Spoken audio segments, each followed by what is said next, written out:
Boa noite a todos. Eu me chamo Carlos Alberto Valera, sou promotor de justiça do Ministério Público do Estado de Minas Gerais.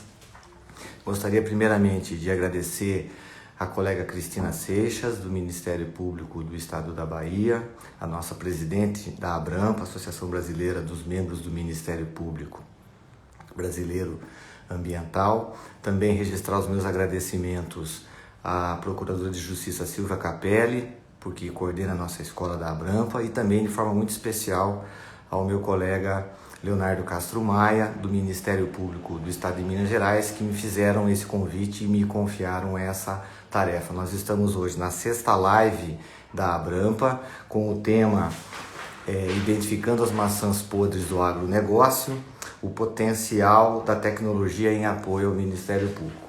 Nós ouviremos hoje o professor Dr. Raoni Rajão, que é professor da Universidade Federal de Minas Gerais, a UFMG, do laboratório LAGESA, que é o Laboratório de Gestão e de Serviços Ambientais. O professor Raoni Rajão, junto com outros 10 pesquisadores, publicaram na revista Science um artigo onde eles fazem o mapeamento da cadeia produtiva da pecuária e da soja e identificaram que boa parte dessas commodities podem prover de áreas fruto de desmatamento.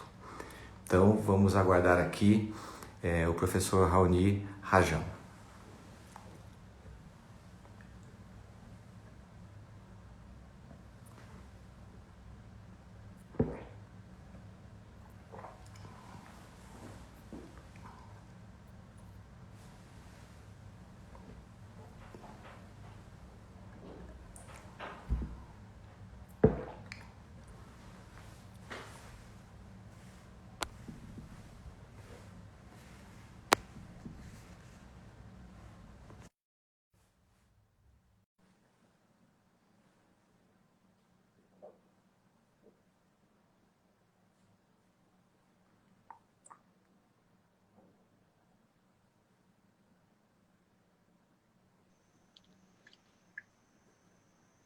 Boa noite, professor Raoni Rajão. Boa noite, Valera. Tudo bem? Tudo jóia, meu amigo? Muito obrigado por ter aceito o nosso convite, viu? É uma honra e um prazer tê-los aqui na 6ª live da ABRAMPA. O prazer é meu. Muito bem. Eu, antes da sua entrada, professor, já contextualizei a publicação do artigo na Science e gostaria então que o senhor, por favor, nos brindasse com os seus conhecimentos. Perfeito. Eu estava vendo um pouco a abertura logo antes, né? Enfim, a gente adapta. Eu acho que antes dessa pandemia eu conhecia talvez uma plataforma ou duas de comunicação, agora já tem umas 7 ou 8, né? Então houve essa proliferação tecnológica, nós vamos nos adaptando. Mas assim, muito feliz de estar aqui com vocês, né? Realmente é um prazer, né, poder contribuir. Então, nesse estudo, né, que nós realizamos, um dos objetivos principais foi, de certa forma, tentar trazer uma resposta para um debate que está acontecendo na sociedade brasileira, de maneira cada vez mais intensa, que é qual que é o papel do agronegócio no desmatamento, né? E você tem duas grandes narrativas, né? Você tem, de um lado, a análise do desmatamento, né, e os próprios dados do INPE, e que acaba gerando uma ideia que toda a produção agropecuária está vinculada ao desmatamento, e muitas vezes o governo brasileiro reclama, se posiciona dizendo, né, que aquilo é um ataque injusto. E do outro lado, você tem, né, o argumento vindo, né, de boa parte do agronegócio, que lava as mãos completamente e se diz 100% livre de desmatamento, inclusive algo que a gente pode encontrar nos relatórios, muitas vezes, dessas empresas, né? E ficava difícil encontrar qual que é especificamente, né, essa medida, não só considerando a produção agropecuária e o desmatamento, mas também buscando estimar o nível de legalidade desse desmatamento. Porque, como, né, todos nós sabemos aqui, né, vocês mais do que eu, né, existe uma legislação ambiental, né, que é complexa, que tem uma série de questões e que permite, né, a mudança do uso do solo em certas condições, né? E é importante também levar esses elementos em consideração. Por isso que o estudo ele foi organizado em 3 grandes blocos, né? Um primeiro bloco que simula a análise ambiental que seria feita ou para um procurador ou para um agente ambiental, né, do IBAMA, observando o uso da terra em diferentes momentos do tempo e aplicando tal. Então, por exemplo, na Amazônia, uma área que foi desmatada antes de 2001, poderia se aplicar uma reserva legal de 50%. Após isso, já você muda, né, essa reserva legal no cálculo dos excedentes e dos passivos. A partir de 2008 tem um outro regramento, porque pré-2008 você tem a possibilidade de fazer o programa, de aderir ao programa de regularização ambiental, né? E no posterior a 2008, quando o imóvel possui um excedente de reserva legal, aquele imóvel, aquele desmatamento é considerado potencialmente legal. Por que potencialmente? Porque o senhor sabe muito bem que para poder desmatar dentro da legislação é necessário também uma autorização, né, de supressão de vegetação nativa. Só que essa informação muitas vezes não é disponível. E não só por uma questão de falta de transparência com os dados, mas muitas vezes diferentes estados não têm essas bases bem organizadas. Né? E isso acaba sendo um bom argumento também para o agronegócio, porque qualquer tipo de desmatamento pode ser legal. O argumento que é legal. Só que o Código Florestal ele traz regras muito claras. Né? Então é possível, por exemplo, analisar, ao ver se existe ou não um ativo florestal numa certa área, ao observar um desmatamento e ver que aquele desmatamento foi além do permitido, pelo menos saber se teria sido possível ou não obter uma licença para aquele imóvel. E aqueles cujo desmatamento não poderia ter sido alvo de uma licença por não ter, né, a quantidade de reserva legal destinada pela legislação, que nós classificamos como desmatamento potencialmente ilegal. Aí nós temos uma segunda etapa, né? Porque não basta você desmatar para aquilo ser vinculado à produção agropecuária. Né? Inclusive, uma reclamação que o setor sempre faz e que é verdade, boa parte do desmatamento, principalmente na Amazônia, está ligado à grilagem, está ligado à tomada de terras e não produz de maneira significativa, né? E não soma de maneira significativa para a produção agropecuária total. Por isso que nós só consideramos uma produção vinculada ao desmatamento quando nós observamos de maneira concreta ou uma área de soja dentro do imóvel, né? Ou uma transação, né, de um guia de transporte animal feita a partir daquele imóvel para um outro nível da cadeia. Né? Somente nesse momento nós consideramos que aquele é o imóvel que de fato está produzindo. Né? E finalmente tem o elemento das exportações. A partir da análise, né, e aí nós utilizamos uma outra base de dados chamada Trace, né, que busca estimar a quantidade de exportações de soja de carne vinda de um certo município. Nós analisamos, então, a produção naquele município, a quantidade daquela produção que está ou não ligada ao desmatamento, contaminada com desmatamento, porque a gente considera o nível do imóvel, né, e nós consideramos se existe ilegalidade no imóvel, existe ilegalidade na produção, né, e aí sim considerar a porção daquela produção que é exportada e, eventualmente, o que é exportado para a União Europeia, né, que foi ali um dos elementos que foi enfatizado no artigo, até para poder balizar esse debate que está acontecendo agora entre o bloco do Mercosul, né, e o da União Europeia. Muito bem, professor. Como era previsível, o artigo provocou uma celeuma de vários quadrantes. As pessoas dizem que haveria inconsistência nos dados. E aí eu queria então que o senhor detalhasse qual foi o banco de dados utilizado para gerar esse modelo que está publicado na Science. Bem, todo trabalho científico ele pode ser alvo de críticas, de aprimoramentos, e todo estudo ele parte de certas simplificações da realidade. Isso é absolutamente natural. O que houve alguns comentários, por exemplo, um dos comentários foi que o estudo não considerava a possibilidade da reserva legal ser fora do imóvel, né? Verdade, ele não considera a reserva legal fora do imóvel. Só que no momento que se faz uma estimativa, é necessário pesar os elementos que contribuem para essa estimativa. Né? E nós sabemos que a quantidade de imóveis com reserva legal fora do imóvel, né, e que isso contribui para a manutenção da reserva legal é numericamente muito menor daqueles imóveis que desmatam até dentro da área permitida pela legislação, porém sem autorização. Para o senhor ter uma ideia, para o estado de Mato Grosso, onde tem uma base de autorizações sistemática, mais de 90% dos desmatamentos que nós consideramos como potencialmente legais, então não colocamos como contaminando a cadeia, ocorreu sem licença. Né? Então, entre um elemento, um potencial aspecto que poderia, de certa forma, diminuir a contaminação e o outro, claramente, ainda o estudo se posiciona de maneira conservadora. né? Então, ele sempre buscou isso, ele sempre, quando havia uma escolha e havia ali a necessidade, inclusive porque nós já prevemos que ia causar uma certa controvérsia, porque é natural, né? O setor, ele se organiza, é uma questão financeira, uma questão econômica, e nós também, ao mesmo tempo, queremos falar de algo legal a partir do momento que existe evidências concretas, então nós tivemos esse cuidado, por isso que nas diferentes etapas do estudo isso foi utilizado. Outra questão também, outra crítica que foi feita com relação ao CAR, né? Que inclusive foi uma das bases principais do estudo, é o Cadastro Ambiental Rural, porque o CAR não foi validado. Então, por isso, não é possível imputar, né, uma ilegalidade que ocorra dentro daquele cadastro. Pois bem, né, como o senhor sabe melhor do que eu, o Cadastro Ambiental Rural é uma autodeclaração de responsabilidade ambiental.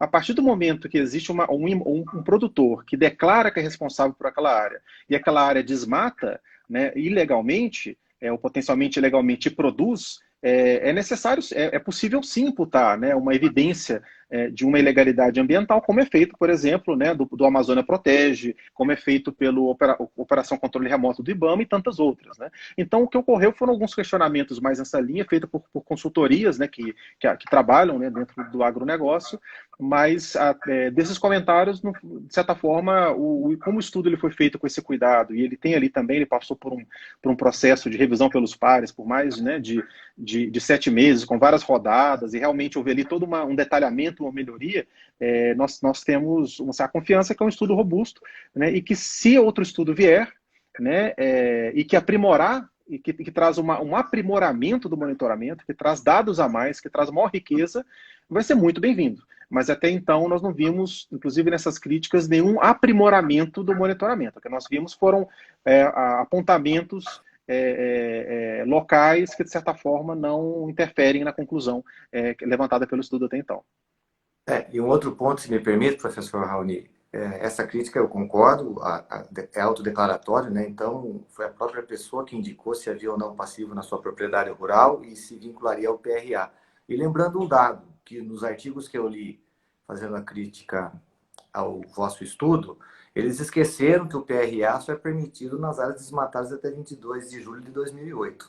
Qualquer desmate a posteriori é considerado ilegal, inclusive com a própria previsão do Código Florestal.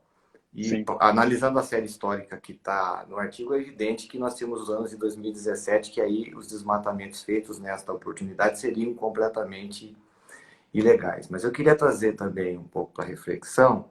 Recentemente, eu publiquei, a pedido e a convite da professora Carla Amado Gomes, da Universidade de Lisboa, um capítulo de um e-book onde eu abordo essa questão da pecuária brasileira, né? O nosso censo de 2017 trouxe que nós temos uma matriz de 158 milhões de hectares em produção. Desses 358, desses 358, 159 milhões estão com pecuária, e desses 159 milhões possuem algum tipo de degradação, segundo o informativo da própria Embrapa. Pergunto ao senhor, como política pública, não é mais razoável e eficiente, antes de ficarmos discutindo sobre desmatamento, queimada, dados do INPE, nós temos uma política pública voltada para que essas áreas degradadas, essas pastagens degradadas, voltem para o input produtivo? Queria ouvir a opinião do senhor. Não, sem dúvida. Eu vou só complementar esse primeiro ponto, né, que o senhor colocou sobre o desmatamento pré-2008. O curioso, porque isso foi colocado de maneira muito clara no estudo, que nós temos um balanço do Código Florestal pré-2008, que é o PRA, que é uma parte do estudo, e tem o potencialmente ilegal e ilegal, que é o pós-2008. A gente só fala de ilegalidade para o desmatamento que aconteceu pós-2008. Agora, a gente não sabe se a pessoa não leu o artigo, né, aqueles consultores que fizeram a crítica, ou não quiseram ler, ou leram e mesmo assim resolveram fazer a crítica por outros motivos, né? Então, obviamente, né, a gente segue sempre em contato, buscando esclarecer para a sociedade as informações de maneira mais precisa possível. E com relação a esse ponto, ele é excelente, inclusive porque, né, sobre a necessidade de utilizar melhor as áreas já consolidadas, inclusive com níveis de degradação, porque a legislação ela é clara, inclusive, primeiro na discricionalidade do órgão ambiental sobre autorização ou não de desmatamento, né? E até mesmo nessas áreas de conservação ambiental como áreas mínimas, né? Então, uma política pública que estivesse olhando, de fato, para a sustentabilidade da própria agropecuária em longo prazo deveria sim considerar, antes de avaliar uma autorização de uma licença de supressão, avaliar, sim, mas eu preciso suprimir essa área, efetivamente, né? E não existe outras alternativas locacionais, não existe outras áreas que permitem um uso, inclusive, às vezes, com um investimento relativamente pequeno, né? O que a gente observa, inclusive, assim, eu sou de uma família, né, de pecuaristas, passei minha infância no interior, andando a cavalo, pegando carrapato, né, produzindo queijo, inclusive tive esse final de semana na fazenda. Muitas vezes, o que falta muitas vezes é uma gestão básica, colocar um piquete, né, você não deixar o gado pastar demais naquela área para não degradar, para poder não haver ali lixiviação do solo, não haver, ou seja, são questões realmente que poderiam ser implementadas com uma baixa tecnologia, inclusive, mas como muitas vezes esse desmatamento, não só na Amazônia, mas também em outras regiões, ele é feito com uma lógica patrimonial, e terra desmatada vale mais que terra com floresta, né? Você tem esse viés, né, na direção da conversão das áreas, né, de floresta hoje, ao invés do melhor utilizo das áreas já produtivas, né, das áreas pelo menos já consolidadas e que poderiam aumentar muito a produtividade caso houvesse um cuidado maior, uma restauração dessas áreas de pastagem. Eu queria trazer também nessa linha, porque, veja bem, nós temos em dados, salvo engano, de 2018, 170 bilhões para o grande agronegócio em crédito agrícola e algo em torno de 19 bilhões para a agricultura familiar. Eu sugiro humildemente que parte desse recurso seja voltada para a recuperação das áreas degradadas. Porque, como o senhor falou, me parece um contrassenso, uma política pública equivocada, nós permitirmos desmatamentos quando nós temos áreas produtivas abertas, onde não há discussão, porque já são áreas antropizadas, e elas não são trazidas para o input produtivo, e se permite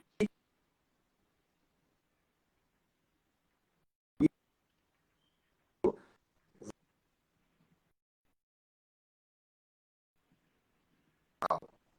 que o senhor acha dessa colocação? Não, sem dúvida, né? Eu concordo com relação ao crédito agrícola, para os senhores verem, né, de maneira mais geral. Uma das propostas que nós buscamos avançar, e na verdade não é só de hoje, é que você tem um crédito que parte de um recurso público, subsidiado. Todos nós pagamos, enquanto cidadãos. E na hora que ele é aplicado, não existe nenhuma.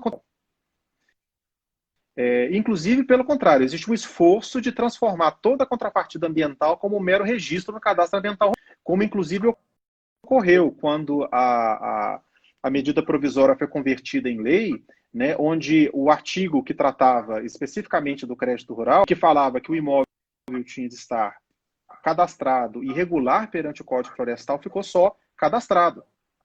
Né? E as tentativas de avançar nisso, inclusive para que haja um contraponto, que haja ali também, por exemplo, um crédito diferenciado para aqueles que respeitam a reserva legal, para aqueles que não desmataram, começa com um valor menor de juros, aqueles que estão irregulares um valor maior e assim por diante. Infelizmente, até hoje, não houve vontade política para poder avançar nisso.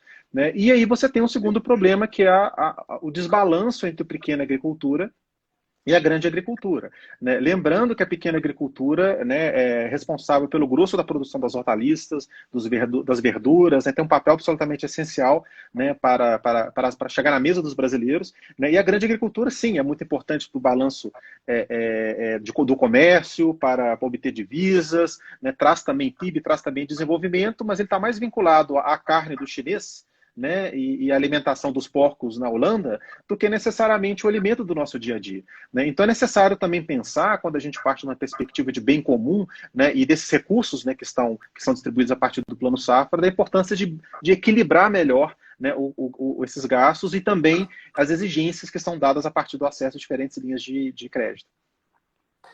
Eu peço desculpa a todos, a colega Ana Marquesan, ilustre promotora de justiça querido Ministério Público do Rio Grande do Sul comentou que o nosso sinal tá um pouco cortado. Então, eu vou pedir para os nossos ouvintes, participantes, por favor, falem do professor Raoni ou mesmo da minha indagação, possam ser repetidos. Ainda nessa linha, professor, que isso é um assunto que eu tenho estudado bastante, ainda nessa linha, nós temos preceitos constitucionais, né, dentre eles o princípio da eficiência, que diz que o poder público na gestão ambiental deve buscar maximizar o uso desses recursos ambientais, e ainda o princípio da função social. Nessa linha, objetivamente falando, com base nos dados que foram produzidos, conservar é um bom negócio? Sem dúvida. Agora, o que a gente precisa pensar muitas vezes é a escala, né? E para quem? Porque existe um problema na conservação que é o da tragédia dos comuns, né? Eu, enquanto proprietário com imóvel individual, se eu desmato, eu dobro o valor da minha terra. É claro, eu individualmente vou estar ganhando. Agora, ao estar ganhando individualmente, seja pelo assoreamento dos rios, da APP, a interferência nas chuvas, biodiversidade, polinização, uma série de outras questões, eu vou estar também perdendo perdas, inclusive para a própria produção agropecuária, para uma coletividade muito maior. Cada um desses indivíduos vão estar perdendo um pouco. A soma deles vai ser muito maior do que o meu ganho. Agora, aí que entra um problema que é uma falha de mercado, onde a racionalidade individual não dá conta do problema. Você precisa intervir, né? Intervenção é você proteger o bem comum, né? Você proteger a coletividade. Essa é a função do Estado. O Estado está aí para proteger a coletividade de abusos individuais. É o mesmo princípio que faz com que seja proibido e seja aplicada a força da lei, né, alguém que vá lá e roube, por exemplo, um vizinho. Né, porque às vezes o ladrão vai estar se beneficiando, mas toda a coletividade vai estar perdendo com aquela insegurança. Né? Ao você desmatar uma área, é exatamente isso que acontece. Né? E aí é importante você ter essa mediação até para que haja um aumento, né, do ganho comum. Né? E, infelizmente, o que a gente está vendo no Brasil, e até cada vez mais confirmado pela literatura científica, e que, inclusive, já vinha sido apontado desde o século XVIII, né, o próprio José Bonifácio apontava para o absurdo que era, né, a destruição das matas de maneira inútil, né, e assim durante os séculos seguintes, é um verdadeiro agro-suicídio. Né? Nós estamos matando a nossa galinha dos ovos de ouro. Né? E mais do que pensar o que eu ganho,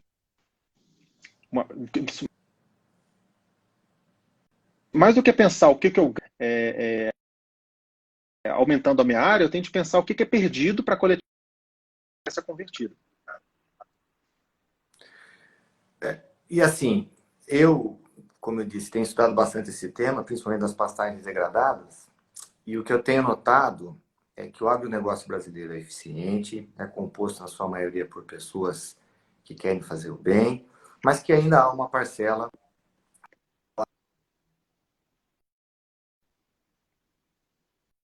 Nesse contexto, eu fiquei com a percepção de que a única restrição que se coloca ao agronegócio brasileiro é justamente a restrição de ordem ambiental, que está muito bem retratada no artigo. Então, eu gostaria também que o senhor comentasse sobre esse ponto específico.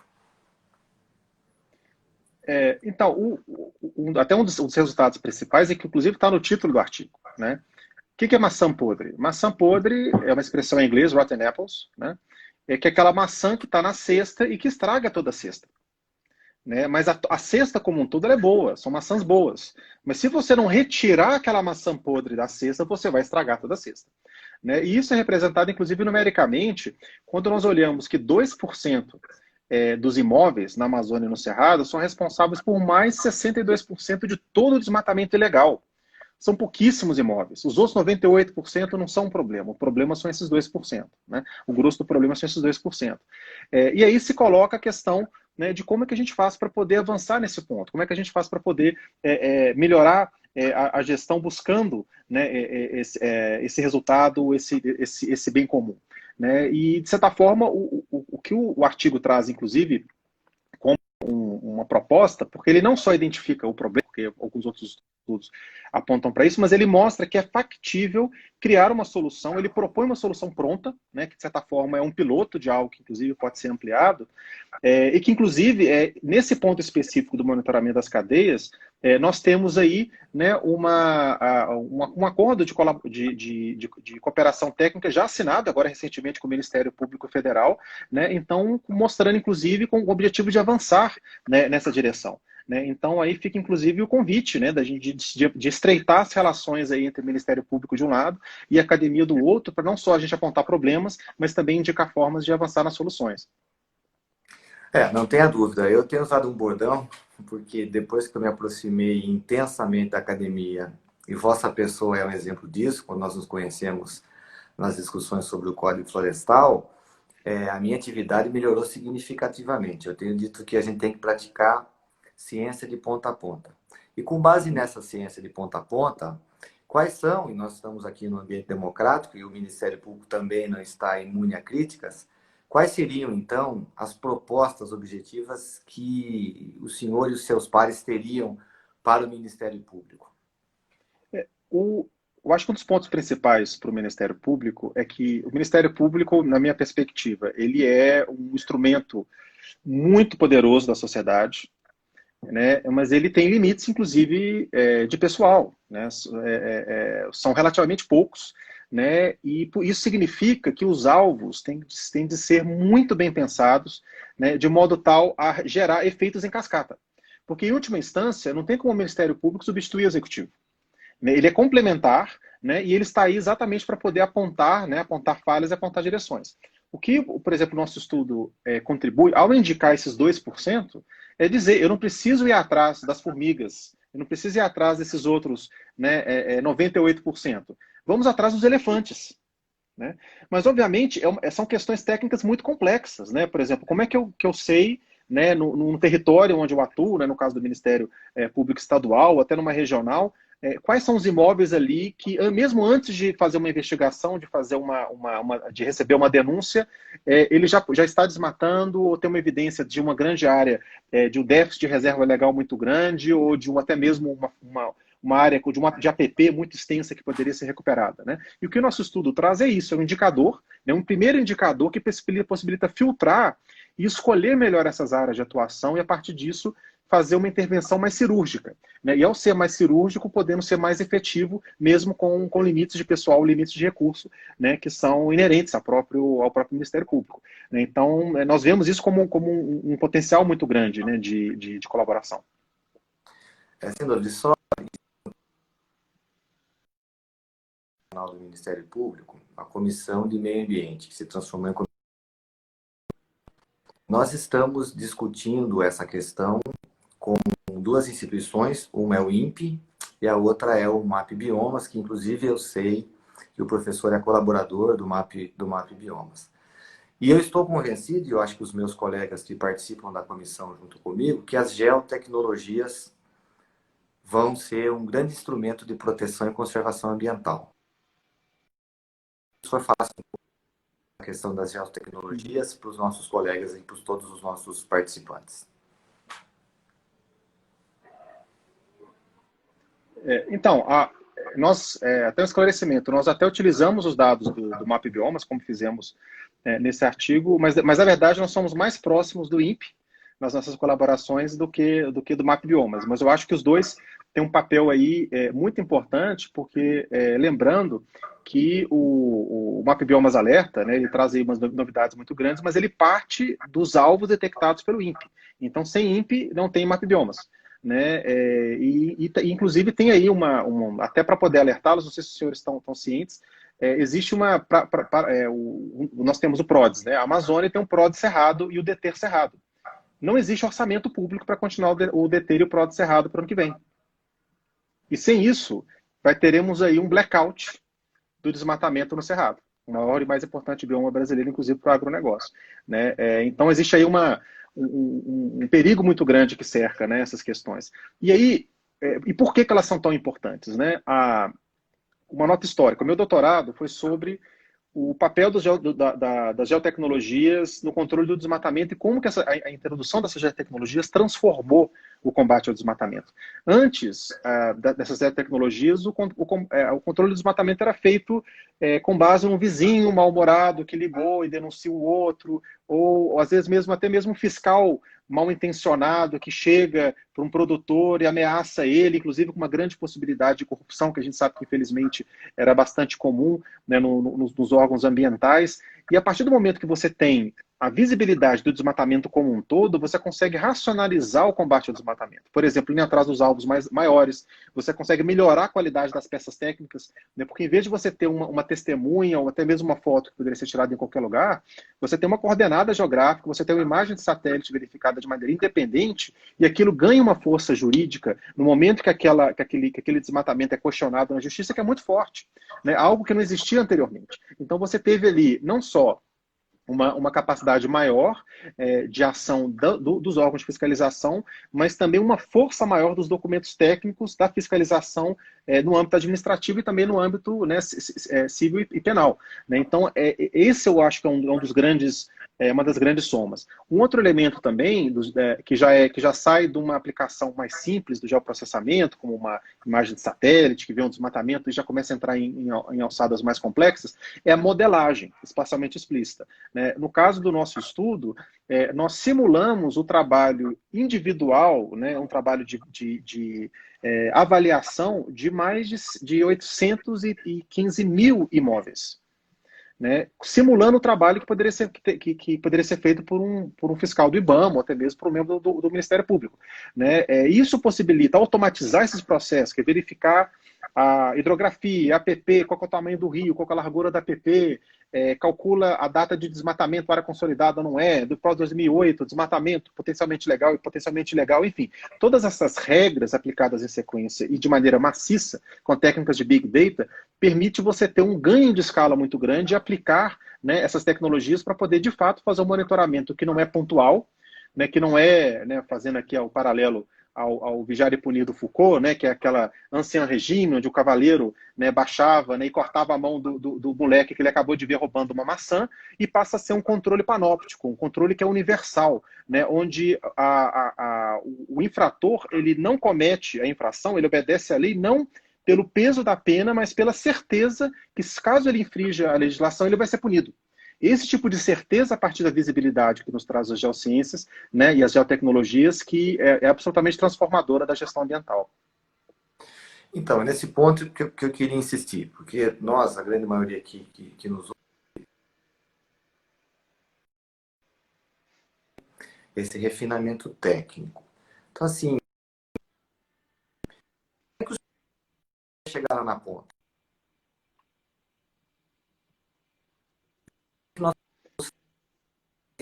tornar uma rotina na atuação do Ministério Público. A gente tem várias iniciativas, eu vou fazer um pouco de propaganda aqui do nosso trabalho. Nós estamos trabalhando no CIPAD, né, que é o Sistema de Apoio e Identificação de Pastagens Degradadas, onde nós utilizamos no primeiro momento imagem de satélite, calculamos o pixel, isso dá um indicativo de degradação, aí nós mandamos a nossa equipe a campo, essa equipe a campo termina de fechar os dados, se é gerado um laudo, isso vai para a caixa do promotor, se instala o inquérito civil, nós chamamos o produtor rural no primeiro momento, demonstramos para ele que a pastagem degradada ali impõe um enorme prejuízo, e obviamente temos composição na assinatura de termos de ajustamento de conduta ou na impossibilidade de propositura de ações civis públicas. Porque eu acho que a angústia dos colegas que nos ouvem aqui é justamente como que isso chega na ponta, como isso chega nas secretarias municipais de meio ambiente, nas secretarias estaduais de meio ambiente, no IBAMA e nos gabinetes do Ministério Público Estadual e Federal. O que nós estamos vislumbrando, inclusive dentro do acordo, né, com a Quarta Câmara, é um sistema, né, protegido por senha, né, que permite acessar de maneira fácil, né, e instintiva relatórios que possam apoiar a tomada de decisão e corroborar processos já em andamento ou até mesmo novos processos. Então, por exemplo, se existe a evidência ou uma desconfiança que uma certa área possui um desmatamento ilegal e aquele desmatamento ilegal pode estar ligado a uma cadeia, a partir, por exemplo, da localização é possível obter o código CAR. Inserido o código CAR no sistema, ou até mesmo clicando no imóvel no sistema, ele já vai estar relacionando automaticamente aquele cadastro com os guias de transporte animal, né, vinculados àquele imóvel. Com isso, a gente pode ter informação que aquele produtor está vendendo um quantitativo de cabeças de gado, por exemplo, para um frigorífero e atuar em cima desse frigorífero, né? Ou mesmo atuar em cima desse produtor que, por exemplo, poderia estar descumprindo uma área já embargada, que é uma situação que nós estamos vendo de maneira bastante comum. Né? Então, ele possibilita, né, primeiro, esses diagnósticos e esses indicadores onde estão os grandes problemas, né, mas também, né, nós estamos vislumbrando algo que possa gerar esses relatórios e já com essas informações que são necessárias para o andamento dos processos. É claro que é uma construção. Né? Hoje nós temos os dados brutos, nós temos o modelo que é construído, inclusive com a ajuda, né, de diferentes colegas, inclusive do Observatório do Código Florestal, né, a Roberta Del Giudice e vários outros também da área jurídica nos ajudou a interpretar melhor a legislação de modo a construir o modelo, mas existe ali uma série de outras considerações e de refinamentos que nós esperamos poder construir isso com o passar do tempo. Né? Então, existe aí, a nosso ver, um potencial de fato, tornar isso um instrumento de apoio para o dia a dia, né, desses diferentes processos. Então, professor, até aqui a nossa presidente fez uma observação que nós somos de mais investimento em tecnologia. Muito bem, nós sabemos que todos os orçamentos públicos, absolutamente todos, da União, dos estados, dos municípios e do Distrito Federal estão combalidos. Nós teríamos acurácia utilizando nesse procedimento, ou nessa geotecnologia de forma mais técnica, a acurácia necessária para dar segurança à nossa atuação, com baixo investimento? Uhum. Olha, acredito que é possível avançar muito. Assim, eu vou fazer, tem um conto do Gabriel Garcia Marques, que ele fala de um rei que ele era fascinado por mapas. E toda vez que os cartógrafos chegavam com o mapeamento da área, ele falava que o mapa não estava bom, precisava de um mapa mais detalhado até que os cartógrafos, para satisfazer o rei, fizeram um mapa que era do tamanho do reino, que cobria todo o reino. Né? Aí sim o rei se deu por satisfeito. Ou seja, qual que é a moral dessa história? Sempre vai haver uma distância entre o real e a representação do real em forma cartográfica. Né? Isso é inerente a toda representação científica. Agora, o que é chave nesse processo é que essa distância esteja clara, essas incertezas que são inerentes também estejam bem representadas e que possibilitam um julgamento da parte, inclusive, posteriormente de um juiz, no caso de uma ação penal, se aquela evidência é forte o suficiente ou não. Né? E é por isso que é importante uma abordagem que é cuidadosa, uma abordagem que é transparente, uma abordagem que, por exemplo, no caso de uma vinculação de uma GTA com um cadastro, uma situação muito comum que nós vemos, né, é que você tem o CPF, e aquele CPF é do mesmo produtor daquele imóvel, mas o nome da fazenda não é exatamente igual, é parecido. Né? E aí o modelo ele vincula os dois. Essa informação pode estar contida. Olha, o CAR com o nome com o nome do proprietário X e com o nome Fazenda Aurora, né, está emitiu um GTA, provavelmente emitiu uma GTA que partiu da fazenda da Aurora, ou Nova Aurora. E aí parte, por exemplo, do juiz, ou quem avaliar isso, se isso é ou não evidência suficiente de vinculação entre um elemento e outro. Né? Até porque nós sabemos que os produtores muitas vezes adotam nomes um pouco diferentes, fazem outros tipos de mudança até mesmo para poder escapar do monitoramento. Né? Mas é possível avançar muito, é possível dar esse tipo de transparência até mesmo para poder possibilitar que seja tomada uma decisão que já é de âmbito jurídico, né? Até é difícil para a gente julgar. Agora, o importante para a gente é dar elementos para que esse julgamento técnico em âmbito jurídico possa ser tomado da maneira mais precisa possível. Nós aqui, como eu disse, temos estudado bastante a questão das passagens degradadas. E num dos papers que nós publicamos, ficou evidente que há uma perda dos micro e macronutrientes do solo. E eu também sou um fã ardoroso da ideia de Big Data, porque todas as informações ficam disponíveis, inclusive para o agronegócio. Acho que isso que é preciso deixar claro, né? Porque as críticas, pelo menos as que eu li, parece que o trabalho do senhor e dos demais pesquisadores é contra o agronegócio. E na minha leitura, não. Está dando um instrumento de gestão para que o agronegócio possa se aprimorar, ser produtivo, sustentável, atender todos os requisitos. O que o senhor acha dessa visão? Não, eu acho que tem dois elementos. Em primeiro lugar, a gente precisa lembrar que a história da legislação ambiental, desde os seus primórdios, desde as discussões de José Bonifácio, até o Código de 34, até o Código de 65, eles sempre foram criados para proteger o produtor agrícola dele mesmo. Ele é uma barreira de proteção do agronegócio para ele não se autodestruir. Então, ele foi criado como algo pró-produção. Não existe ali um inerente à própria legislação e à forma que isso foi construída, uma separação, e esse é o nosso entendimento. Então, esse é o primeiro ponto. O segundo ponto é que o estudo, que inclusive foi submetido, né, para a revista Science em começo de dezembro, e depois veio até a Covid, nós ficamos até um pouco preocupados que talvez o estudo não tivesse repercussão nenhuma, né, porque a gente falou, poxa, o mundo está preocupado com outras coisas, talvez a revista até rejeite, né, para poder dar espaço para pesquisas na área de Covid, mas ele acabou vindo num momento crucial, que onde se discutia exatamente o posicionamento do Brasil, ameaças de boicote, mas aí que está a questão. O boicote seria contra 100% do agronegócio brasileiro. O que o nosso estudo mostra é que não faz sentido boicotar 100%. Vamos eventualmente boicotar ou punir ou retirar do mercado aqueles 20% que tem evidência de desmatamento ilegal, inclusive dando um caminho para aqueles 20% possam se regularizar e retornar às cadeias produtivas. Né? E é com essa visão que existe um grupo pequeno de maçãs podres que precisam ser lidados de maneira rígida, mas que também reconhecendo que existe uma maioria que obedece à legislação, que produz de maneira sustentável, né? Essa sempre foi um mote muito forte que seguiu o estudo. E, de certa forma, até nos surpreendeu algumas das críticas, até porque alguns dos atores que se pronunciaram de maneira crítica ao estudo foram consultados anteriormente. Nós fizemos um amplo debate com o setor privado, com o setor público, né? Nos dirigimos aos diferentes ministérios, também no âmbito estadual, no âmbito federal, né? Nas associações, mas é claro, né? Às vezes as reações são mais pensando ali numa resposta de curto prazo, numa preocupação com questionamentos, do que efetivamente, né, avançar. Mas nós somos positivos e nós somos, de certa forma, acreditamos que é possível sim colaborar e é possível que o setor público, o setor privado, a academia possam estar trabalhando em conjunto para que a gente possa transformar o setor agropecuário mais sustentável do mundo, não só no discurso, mas também na prática. Sem dúvida. Professor, existe mapeamento de outras cadeias produtivas em análise pelo LAGES e os demais parceiros?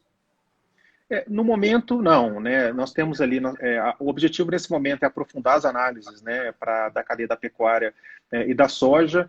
Existe alguma discussão também sobre a cana de açúcar, né, que inclusive, principalmente em termos de passivo de reserva legal, é muito importante poder aprofundar nessas questões. Também uma discussão inicial do potencial de aplicar isso para a cadeia da madeira, né? Talvez com uma abordagem similar àquela adotada, por exemplo, pela análise para a pecuária, já que muitas vezes ela tem vários passos, mas no momento nós buscamos, vamos buscar nos aprofundar na questão da soja e na questão da carne, que de certa forma são mais preponderantes, né? E são mais urgentes. Sim, são as commodities relevantes, né, que são consumidas pela União Europeia e pelos demais países. Mas aqui, retomando então um pouco, porque a gente divagou bastante, falou das nossas angústias, né? A gente já se angustia já há algum tempo.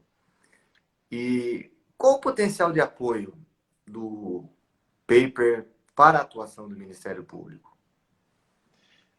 Em primeiro lugar, um dos pontos que, a meu ver, o Ministério Público poderia avançar é que, inclusive, foi uma das demandas e uma das conversas que nós tivemos com membros do Ministério Público, que é a necessidade de sair de uma situação atual onde, por exemplo, alguns frigoríferos têm uma série de obrigações de monitoramento e outros não, para uma situação onde, a partir de um sistema que faz uma auditoria automatizada, porque isso, no final das contas, o que o artigo propõe em termos metodológicos, possa aplicar a mesma regra e a mesma cobrança para todos. Né?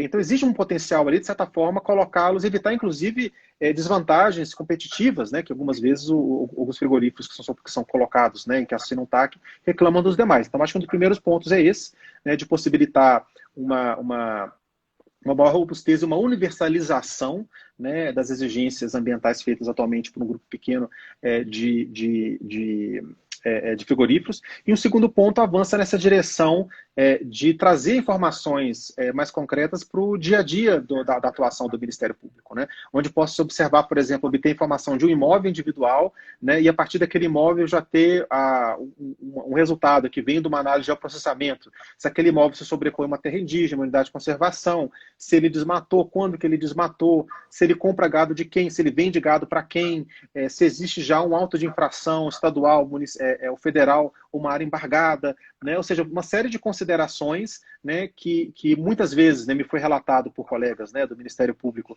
que para obter uma informação de um órgão, por exemplo, de uma FUNAI, se um certo imóvel está ou não sobreposto a uma terra indígena, demora anos, né? Isso já poderia ser feito em segundos, a partir de uma análise de geoprocessamento. Né? Isso garantiria uma celeridade muito maior para os processos e trazer uma informação mais rica, né, de modo a adensar o aspecto técnico, né, por trás das ações. Esse é um ponto muito importante e aqui eu queria pedir licença a todos para ressaltar o trabalho do colega do MPF, Daniel Azevedo, né, com um projeto lá no estado do Pará, Salvo Engano Boi Legal, e realmente é maravilhoso o que o Daniel tem feito lá naquela região. Eu particularmente conheço o projeto e sei que está trazendo uma contribuição enorme. Mas, professor Raoni, o senhor tocou num ponto que é a nossa angústia. O delay da informação, a demora da informação. Nós vamos ter, eu vi alguém aqui fez algum comentário no sentido de que nós vamos conseguir ter um Big Brother e nós vamos conseguir ter acesso à informação full time, ou seja, a informação que nos permita pronto e rapidamente agir contra essas maçãs podres do agronegócio? Acredito que sim, inclusive porque nós estamos vindo de uma trajetória de construção constante. Né? Então, nós temos ali todo o trabalho do INPE, né, que foi importantíssimo nesse processo. Se não houvesse o INPE, nós não saberíamos da existência do desmatamento no nível que ele ocorre. Depois nós temos o trabalho do Cadastro Ambiental Rural, que também é uma grande vitória, temos que reconhecer isso, né, do Serviço Florestal Brasileiro, do Ministério do Meio Ambiente, agora está no Ministério da Agricultura, que nos permite saber de maneira autodeclaratória quem é responsável ambientalmente por qual trecho, né, por qual área. Né, e aí vem o próprio trabalho, né, muito bem citado, né, do procurador, do doutor Azeredo, né, no estado do Pará, onde mostrou-se a viabilidade de utilizar a guia de transporte animal para poder melhor monitorar, né, as cadeias produtivas. Então, você tem ali essa inovação que, de certa forma, no nosso estudo, nós automatizamos e refinamos, né, e além da dimensão da modelagem espacialmente explícita das regras do Código Florestal. Então, aos poucos, as peças, né, vão sendo encaixadas, vão sendo integradas, né, e nós acreditamos que, com esse estudo, nós apresentamos algo que não deixa de ser um piloto, né, que não deixa de ser uma versão, um V0, né, do que poderia ser esse sistema. Né, e aí, no segundo momento, são aprimoramentos, são dados adicionais, já é uma co-construção também com o Ministério Público, mas também com o Executivo. Né, nós estamos abertos aí a avançar com a colaboração com o próprio Ministério da Agricultura, o Ministério do Meio Ambiente, órgãos, né, o IBAMA. Né, eu acho que nós temos um espaço aí para poder fazer uma construção coletiva, né, e estamos dispostos aí a poder avançar nessa universalização do controle ambiental e que, por ser universal, ele é mais justo. Né? Eu acho que isso também é um ponto que a gente tem que sempre lembrar. Né? A partir do momento que uma regra aplica-se a todos, ela é justa com todos. Né? E, de certa forma, essa é um dos princípios que guia o nosso trabalho também. Muito bem. Nós temos mais alguns minutos ainda, professor. O senhor viu as mensagens correndo pela tela. Se o senhor quiser fazer algum comentário sobre alguma delas, e eu também abro espaço aí para o senhor fazer as suas considerações. Um dos comentários que eu li aqui foi sobre a questão de crédito de carbono, mercado de serviço ambiental.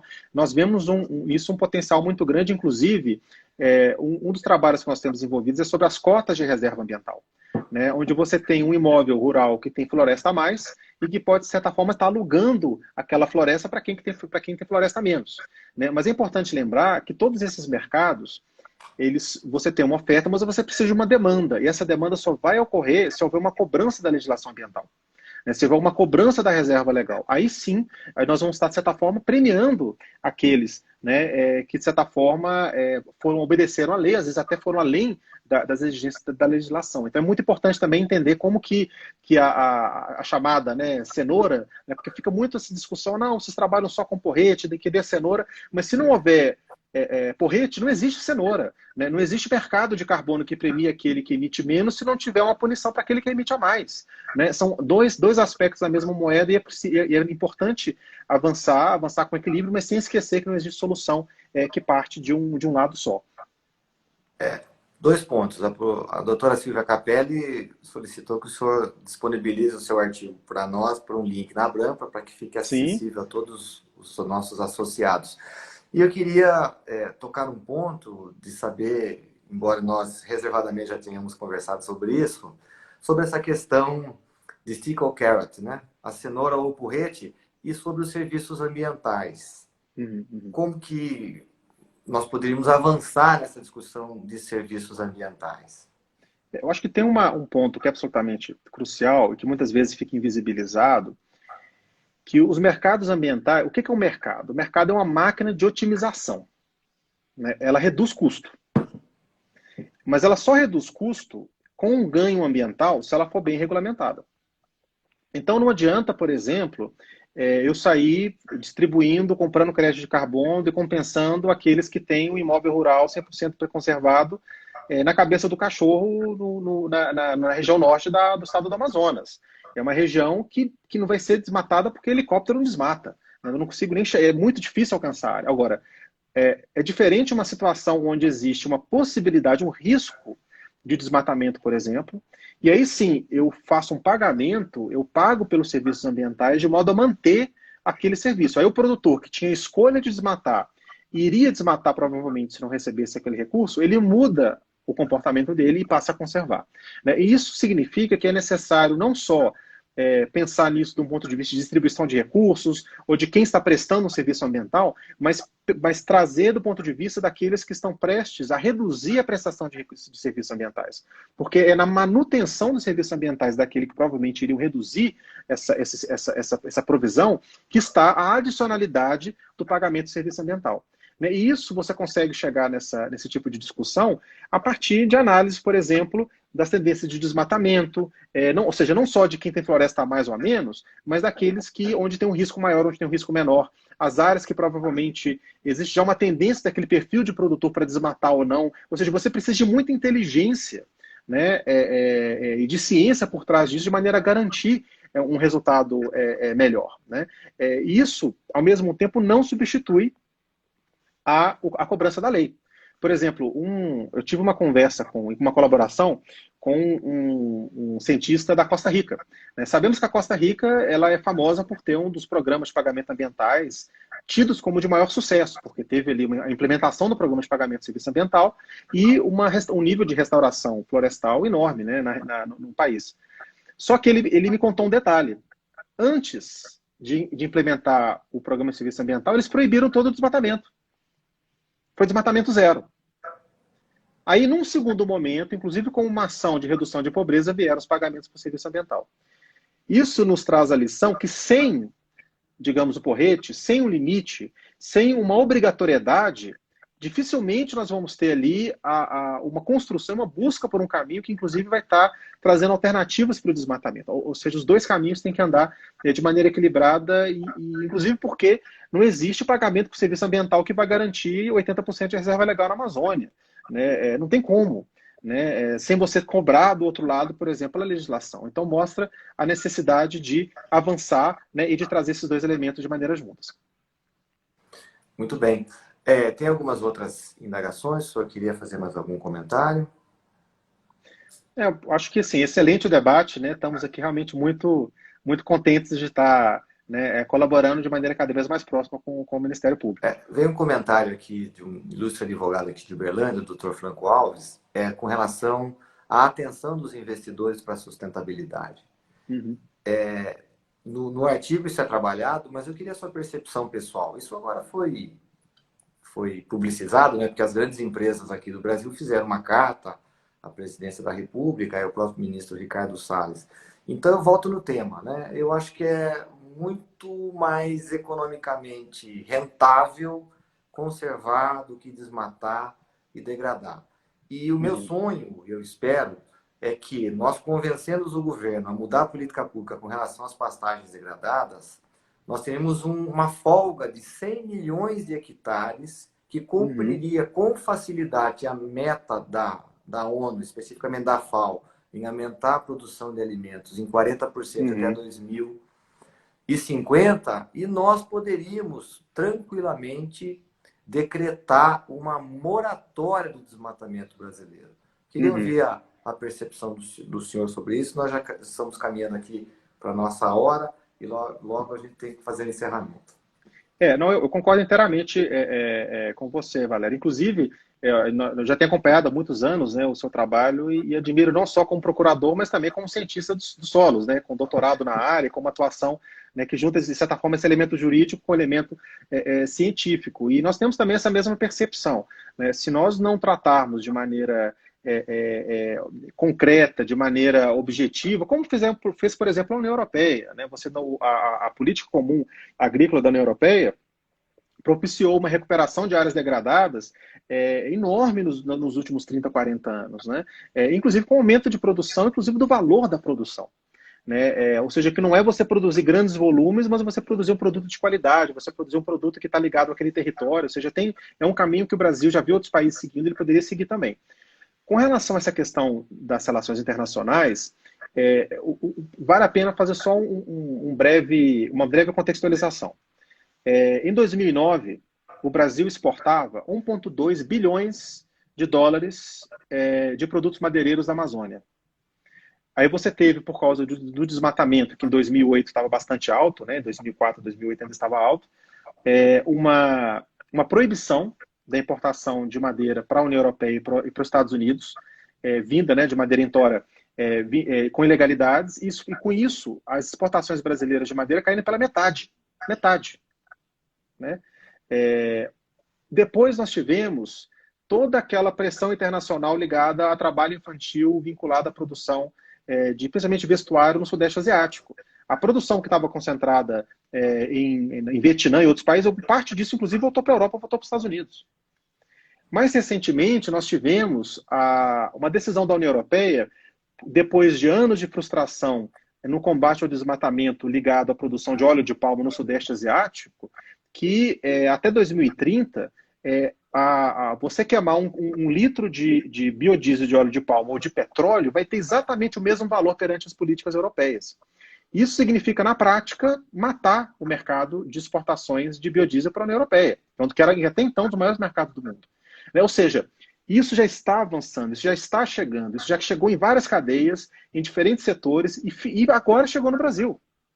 Né? E, de certa forma, visto o histórico, né, de altos níveis de desmatamento no começo dos anos 2000, ele só não chegou antes porque o Brasil conseguiu reduzir muito o desmatamento em 2004 e 2012.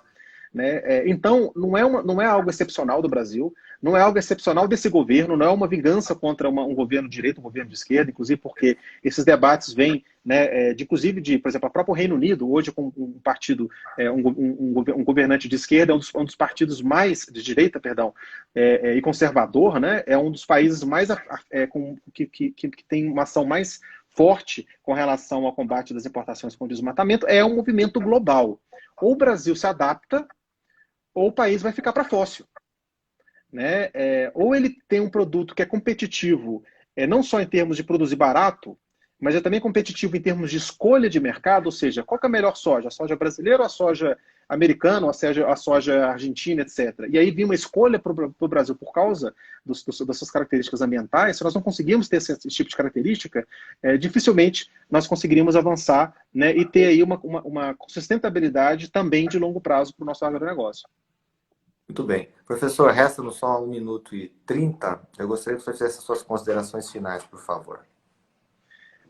Eu acho que o ponto é esse, né? Nós temos aí um caminho à frente, né? Nós esperamos que com esse estudo aí, que foi consolidação, né, de anos de trabalho, que também, com muito orgulho, coloca a ciência brasileira numa posição de destaque mundial, né? E eu acho que nós temos agora a obrigação de transferir isso para a sociedade, de transferir isso para o poder público, né? E essa vai ser um dos focos da nossa atuação daqui para frente, e estamos felizes com essa colaboração cada vez mais próxima aí do Ministério Público.